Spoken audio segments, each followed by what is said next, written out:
नमस्कार दोस्तों, स्वागत है आपका एक बार फिर से आपके अपनी यूट्यूब चैनल कंपटीशन प्रिपरेशन पे। आई होप आप सारे बहुत अच्छे होंगे, बहुत सुंदर होंगे, बहुत अच्छे से पढ़ाई भी कर रहे होंगे।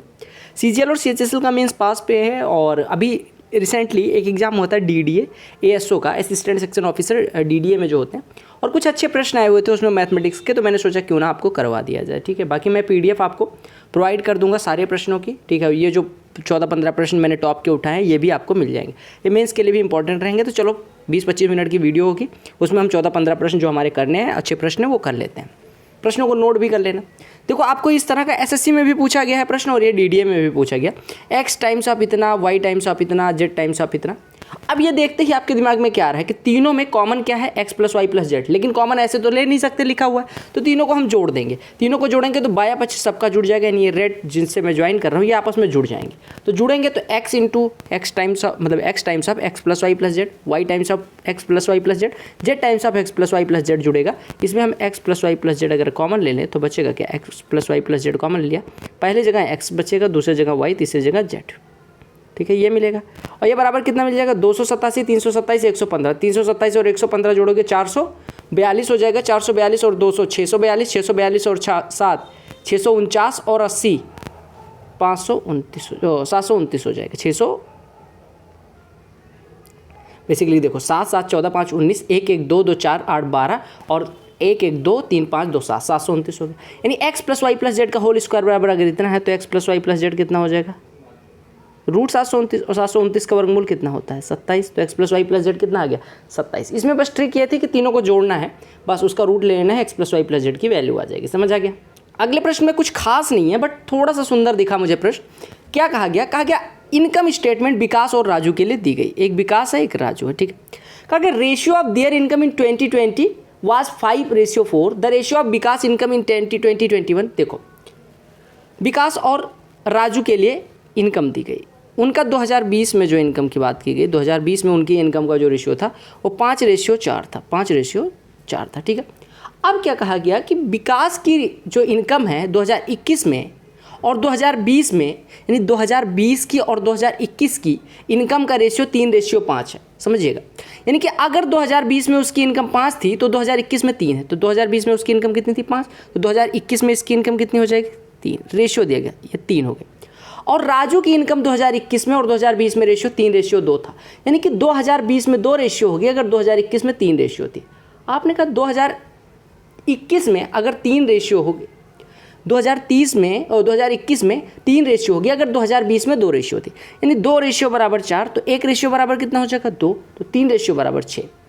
क्योंकि इसका जो भी संख्या आएगी उसका और इसका रेशियो 3:2 है। अब 3:2 यानी ये 2 रेशियो बराबर 4 है, तो 3 रेशियो कितना हो जाएगा 6। बस आपसे सिंपल सा प्रश्न पूछा गया। अब कहा गया if 10,242 is sum of income of Vikas and Raju in 2021, 2021 में इनकी इनकम का जो सम है यानी कि 9 रेशियो बराबर आपको कितना दिया गया है, कितना दिया गया 10,242। तो आपसे पूछा क्या गया है 10 रेशियो बराबर इतना, तो आपको बताना है राजू की इनकम 2020 में। राजू की इनकम 2020 में यानी 4 रेशियो की वैल्यू होता है। अगर 9 रेशियो बराबर इतना, यानी 2021 में इनकी आयु का योग अगर इतना है तो 4 रेशियो बताना, तो इसका 4/9 हिस्सा हो जाएगा, यानी 4/9 हिस्सा ऑफ 10,242। बस इतना सा ध्यान रखना। इनकी खुद की इनकम का खुद की इनकम से पिछले साल की तुलना में अभी रेशियो दिया गया, ध्यान रखना। और यहाँ पे देखो, यहाँ पे 21 और 20 का रेशियो इतना दिया गया और यहाँ पे 21 और 20 का रेशियो इतना दिया गया। तो बस आपको इनकम का इसी पे ऑपरेट करना है। 5 और 4 पे आपका आ जाएगा 3 और 6 इनकम, दोनों का सम 9 बराबर इतना दिया गया, तो आपसे 4 रेशियो यानी कि इसकी 2020 में इनकम पूछी। तो 9 से काटेंगे, 9 एकम 9, 9 एकम 9, 9 एकम 9, 9 एकम 9, फिर यहाँ पे कितना बचेगा 3 34, 9 3 27, 9 8 72, 4 से गुणा हो जाएगा, 4 × 11 4400 और 38 × 4 112, यानी 4512 हो जाएगा। कितना हो जाएगा 4552 हो जाएगा, क्योंकि 38 को 152 होता है। ठीक है, 28 को 112 होता है। ठीक है, क्लियर हो गया।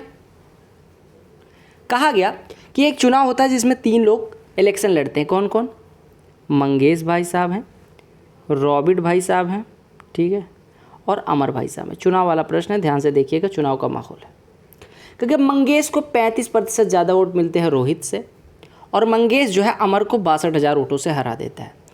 रॉबिट 20% वोट ज़्यादा पाता है अमर से। अब सबसे पहले देखो, मंगेश रोहित से ज़्यादा, रोहित अमर से ज़्यादा, तो आप किस पे ऑपरेट करोगे, पहले अमर पे। अमर अगर 100 रेशियो में या 100 वोट पाता तो रॉबिट इससे 20% ज़्यादा है, यानी 120 पाता है। और आपसे कहा गया कि जो मंगेश है वो इससे 35% ज़्यादा पाता है। इसका 35% मतलब कि 120 का 10% 12, 30% 36, 5% 6, यानी 36 6 42, 42 वोट ज़्यादा, यानी मंगेश को मिलते हैं 162 वोट। अब आपसे कहा गया मंगेश जो है अमर को 62,000 वोटों से हरा देता है। मंगेश अमर को कितने वोटों से हराता है? अगर रेशियो में निकालें 62 रेशियो, 62 रेशियो बराबर 62,000, यानी 1 रेशियो बराबर 1,000, यानी सबके वोट हो जाएंगे इतने, इतने और इतने। अगर 1 रेशियो बराबर 1,000 है तो इतने इतने रेशियो सब में 3 जीरो पड़ जाएगा। तो टोटल वोट कितने आ गए पहले जोड़ लो। तो 162 इतना इतना जोड़ेंगे तो ये 1 1 2 1 3, 382 के बाद 382 के बाद 3 जीरो लग जाएगा, यानी इतने वोट इन तीनों के बीच पड़े हैं, यानी कि टोटल 3,82,000 वोट पड़े। लेकिन आपसे कहा गया कि 80% of voter on the voting list voted. आपको निकालना है टोटल नंबर ऑफ वोटर्स। ये जो वोट पड़े हैं वो केवल 80% है टोटल का, यानी टोटल का 4/5 हिस्सा आपको दिया गया तो टोटल निकालना है। टोटल का 4/5 अगर इतना है तो टोटल कितना हो जाएगा? 4 9 36, 4 5 20, 4 5 20, 00 गुड़े 5, यानी टोटल कितना हो जाएगा? 5500 गुड़े 5 कितना हो जाएगा? 27,500 और ये 45,000, यानी कितना हो जाएगा? अरे देखो 45 यानी 4,50,000 और 27,500 जोड़ दोगे तो 4,77,500 टोटल है। क्योंकि जो वोट पड़े हैं वो वोटर लिस्ट का 80% ही है, यानी ये जो है वो 80% है टोटल का, तो टोटल यहाँ से निकल के आ जाएगा। चलिए ये प्रश्न देखिए। ए देखो, सबसे पहले देखो ए बराबर कितना दिया गया? √3 + √4 + √5 को हम क्या लिख सकते हैं? √3 + √5 + 2 को इधर भेज दो, यानी a - 2 बराबर आपको दिया गया √3 + √5। ठीक है, अब आप क्या काम करो, इसका स्क्वायर कर दो। स्क्वायर करोगे तो आपको मिलेगा a² + 4 - 4a बराबर 3 का स्क्वायर + 5 का स्क्वायर, मतलब 3 का स्क्वायर √3 का स्क्वायर + √5 का स्क्वायर 8 + 2 √15, यानी यहाँ से हमारा हो जाएगा a² - 4a = 4 + 2 √15। ठीक है, हम क्या काम करते हैं, फिर से इसका स्क्वायर कर देते हैं। कर दो स्क्वायर तो हो जाएगा a⁴ + 16a², ठीक है, माइनस 2 चौको 8a³ बराबर इसका स्क्वायर जुड़ेगा तो कितना हो जाएगा? देखो स्क्वायर करो तो 4 का स्क्वायर 16, 2 √15 का स्क्वायर 60 + 2 चौको 8 दूनी 16 √15 हो जाएगा। ठीक है, अब देखो आपको निकालना है a⁴ - 8a³ + 16a² यहाँ पे आ रहा है, जबकि आपको क्वेश्चन में 8a² ही रखना है, कोई बात नहीं। आपने कहा यहाँ पे लिखो a⁴ - 8a³ + 16a² को लिख लो +8a² और +8a², और 8a² की जगह पे वैल्यू रख दो। देखो 8a² लिख सकते हैं। अब यहाँ से a² की अगर आप वैल्यू फाइंड करोगे तो ये हो जाएगा 4 + 4a, 4 + 4a + 2 √15, ये तो हो जाएगा। यानी आपने कहा यहाँ पे 16² को 8a² + 8a² में तोड़ रहे हैं, a² की जगह पे ये रख दे रहे हैं 4 + 4a + 2 √15, ये बराबर है 16 + 60 + 60 √15, 16 √15। बोलो क्लियर है? ये बेसिक से मैं एकदम बता रहा हूँ। अब देखो यहाँ से 8 दूनी 16 √15, 16 √15 कट गया। ठीक है, अब यहाँ से अगर सॉल्व करोगे तो हमें जो निकालना था a⁴ - 8a³ + 8a² + 32 है। देखो 8 चौको 32 है, यानी 32 से भी मिल गया। अब ये 8 चौको 32 इधर चला जाएगा, यानी -32 हो जाएगा, यानी इसको हमने इधर भेज दिया। क्योंकि देखो ये 4a + 2 √15 लिखा था, 2 √15 तो गायब हो गया, यानी आपका बचा कितना? 8 टाइम्स ऑफ 4 + 4a। 32 से हमें चाहिए था, 32 से हमने निकाल लिया, यानी हम ये ऐसे देखो, इतना समझ आया था ना। अब देखो इसमें जो बचा उस पर आते हैं, यहाँ मिटा दे रहा हूँ, ऊपर ही लिख दे रहा हूँ। ठीक है, यहाँ पे ऊपर ही लिख दे रहा हूँ, ध्यान से देखिएगा, आपको बहुत आराम से समझ आ जाएगा। ठीक है, ये एसएससी में पूछा गया प्रश्न है। अब हमने कहा यहाँ से a⁴ - 8a³ + 8a² और 8 × 4a यानी कि +32 है, +32 बराबर इधर 16 √15 कट गया, ये बचा 76, 76 में से 32 घट जाएगा, ये 44 हो जाएगा। यही तो आपको निकालना था, तो इसकी वैल्यू कितनी आ गई? 44। क्लियर हो गया? तो तो ये प्रश्न तो मैंने ऐसे मजाक में ले लिया, मुझे पता है सारे लोगों को पता होगा। m पावर 14 से डिवाइड कर देंगे तो ये लिखा है m power 14 plus 1/m power 14। अगर m पावर 7 को हम a एज्यूम करें तो ये लिखा है a² प्लस 1/a² बराबर 23। तो यहाँ से a प्लस 1/a निकाल लो। a प्लस 1/a कितना हो जाएगा, रूट का 23 प्लस 2 यानी रूट 25 यानी 5 हो जाएगा।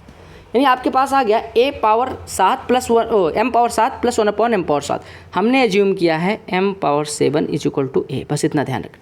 अब अगर a प्लस 1/a पता है तो a³ प्लस 1/a³ कितना होगा, 5 का क्यूब माइनस 3 गुणे 5 यानी 125 माइनस 15 यानी 110।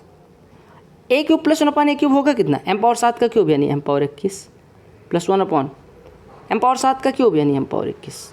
इसकी वैल्यू कितनी आ गई, 110। यही तो निकालना था। देखो m पावर 21 से डिवाइड करोगे तो m पावर 21 से लिखा है, 1/m पावर 21 से लिखा है। ऐसा प्रश्न है, आकाश, विक्रम और ऋषभ पेंटर हैं। आकाश कोई दीवार 12 दिन में, हम लिख लेते हैं आकाश 12 दिन में पेंट कर सकता है कोई दीवार। विक्रम 8 दिन में कर सकता है, विक्रम 8 दिन में कर सकता है।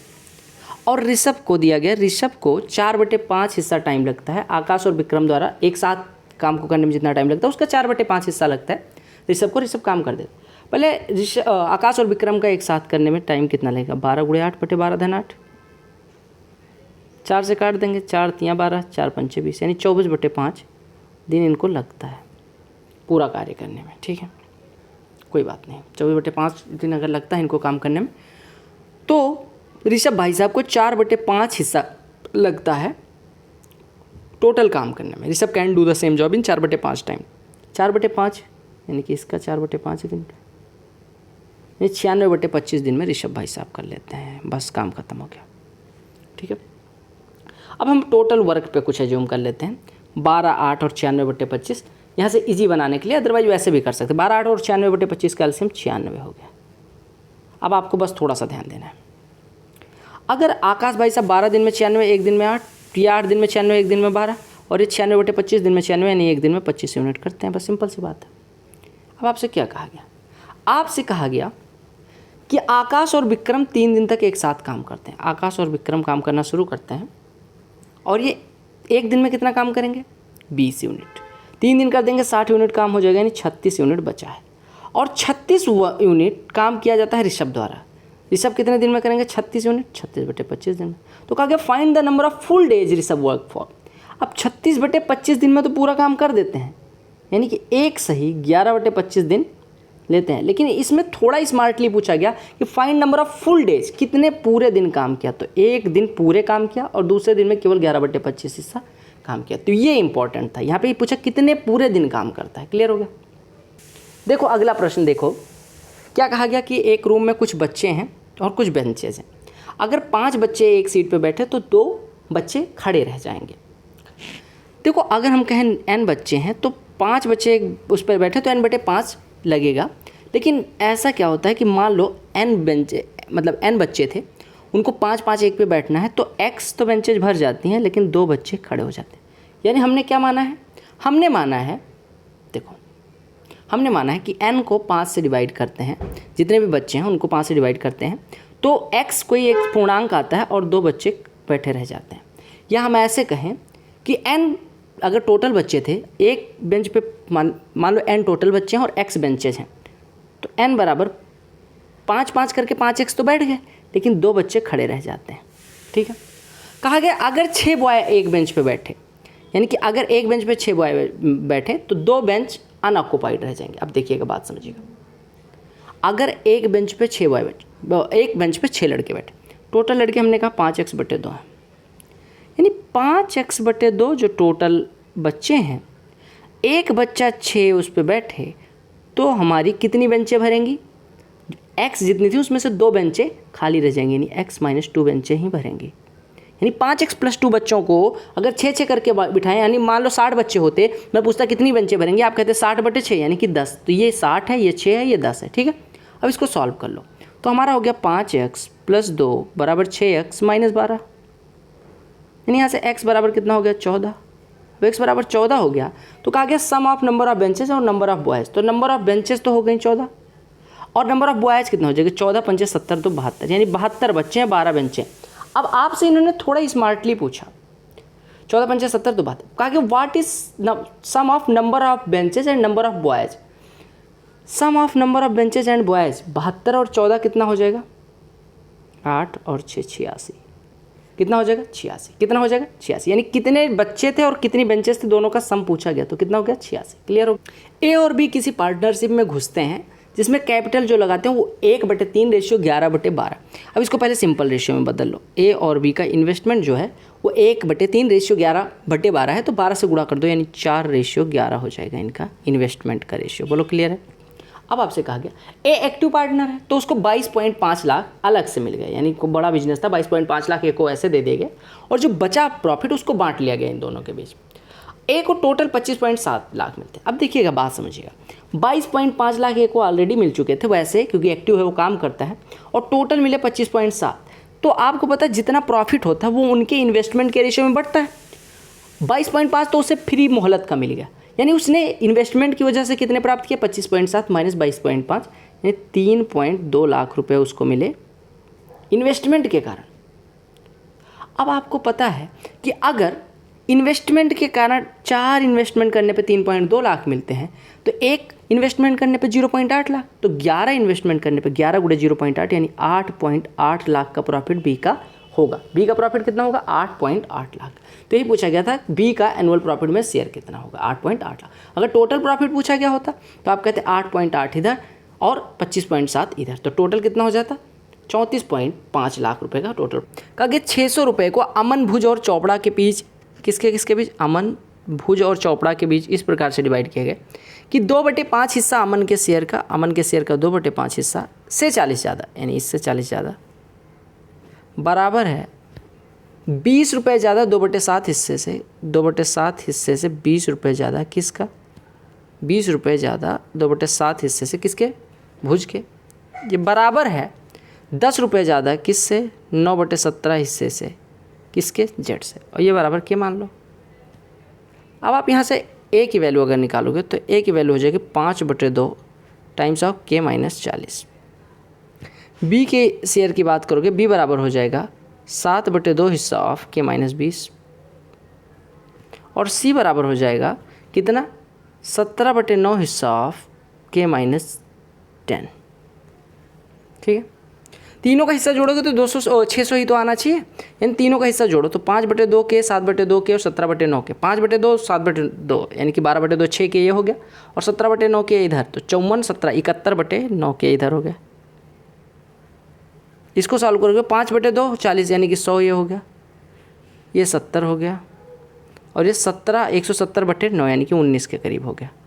ये बराबर आ जाएगा, तीनों को जोड़ा है हमने 600 आ गया, 600 और ये कितना हो गया 190 189, यानी 600 + 189 के करीब हो जाएगा 789 के करीब। ठीक है, 71 डिवाइड करोगे 71 11 गुना अगर ले जाओ तो 11 एकम 11 और 11 एकम 11 हो गया। ठीक है, 11 एकम 11 हो गया, और ये आपका कितना आया भैया, 11 सते 77 और 1 78, इतना के करीब हो जाएगा, यानी लगभग 11 टाइम्स हो जाएगा, यानी के बराबर 11 9 99, यानी कि के की वैल्यू 100 के करीब हो जाएगी।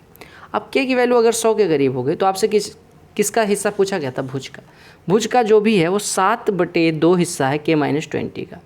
के माइनस 20 यहाँ से कितना हो जाएगा 80 का 7/2 हिस्सा, यानी 80 × 7/2 यानी 40 7 280 रुपये हो जाएंगे। क्लियर हो गया, के बराबर लगभग 100 आया, 100 इस पर पुट कर देंगे तो 100 - 20 80 का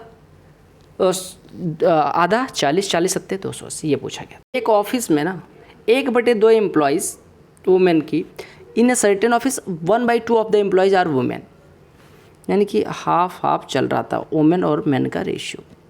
1/4 हिस्सा वुमेन की मैरिड हैं, 1/4 हिस्सा मैरिड है, यानी कि 1/8 हिस्सा टोटल का मैरिड है, और मैरिड वुमेन का 1/3 हिस्सा, यानी 1/8 का 1/3 हिस्सा, यानी 1/24 का टोटल का 1/24 के पास बच्चे हैं, यानी ये बच्चों वाली महिलाएं हैं। ठीक है, 2/3 हिस्सा ऑफ मैन, 1/2 का 2/3 हिस्सा, यानी 1/3 टोटल का ओवरऑल का मैरिड है, और मैरिड में से 2/3 यानी 1/3 के 2/3 हिस्से के पास, यानी कि 2/3 से गुणा करते हैं, यानी 2/9 हिस्से टोटल के ये मेल हैं जिनके पास चाइल्ड है।